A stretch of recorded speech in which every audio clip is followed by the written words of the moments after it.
আসসালামু আলাইকুম।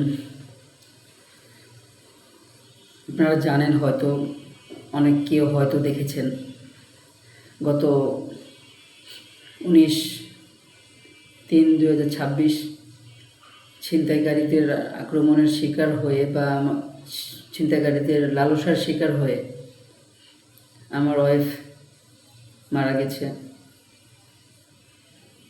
আমি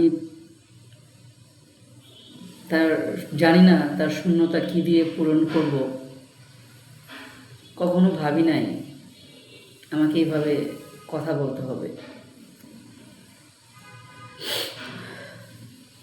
সব কিছু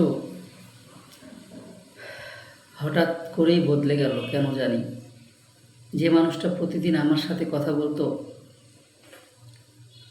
যে মানুষটা আমার ভালো মন্দর খেয়াল রাখতো,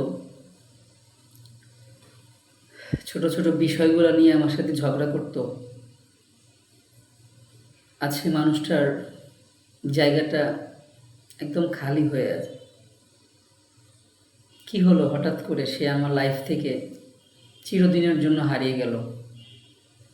চাইলেও হয়তো আমি তাকে আর কোনোদিনও আমার লাইফে ফিরিয়ে আনতে পারবো না।